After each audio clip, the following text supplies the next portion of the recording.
एक बार एक जंगल में एक शेर अकेला बैठा हुआ था। वह अपने बारे में सोच रहा था कि मेरे पास तो तेज धारदार मजबूत पंजे और दांत हैं, साथ ही मैं एक बहुत ताकतवर भी हूँ। लेकिन फिर भी जंगल के सारे जानवर हमेशा मोर की ही तारीफ क्यों करते हैं? दरअसल शेर को इस बात से बहुत जलन महसूस होती थी कि सभी जानवर मोर की तारीफ करते थे। जंगल के सभी जानवर कहते थे कि मोर जब अपने पंख फैलाकर नाचता है तो वह बहुत सुंदर लगता है।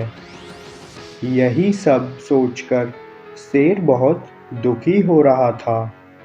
वह सोच रहा था कि इतना ताकतवर होने और जंगल का राजा होने पर भी कोई उसकी तारीफ नहीं करता। ऐसे में उसके जीवन का क्या मतलब है? तभी वहाँ से एक हाथी जा रहा था।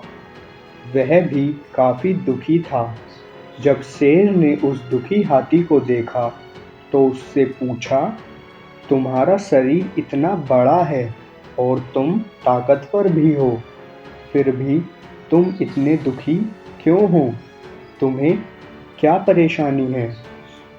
दुखी हाथी को देखकर शेर ने सोचा कि क्यों ना मैं अपना दुख इस हाथी के साथ बांट लूं। उसने आगे कहते हुए हाथी से पूछा कि क्या जंगल में कोई ऐसा जानवर है जिससे तुम्हें जलन होती हो और वह तुम्हें हानि पहुंचाता हो? शेर की बात सुनकर हाथी बोला, जंगल का सबसे छोटा जानवर भी मुझ जैसे बड़े जानवर को परेशान कर सकता है। शेर ने पूछा, वह छोटा जानवर कौन सा है? हाथी ने कहा, महाराज, वो जानवर चींटी है। वह इस जंगल में सबसे छोटी है, लेकिन जब भी मेरे कान में घुस जाती है तो मैं दर्द के मारे पागल हो जाता हूँ। हाथी की बात सुनकर शेर को समझ में आ गया कि मोर तो मुझे चींटी की तरह परेशान भी नहीं करता, फिर भी मुझे उससे जलन होती है। ईश्वर ने सभी प्राणियों को अलग-अलग खामियां और खूबियां दी हैं।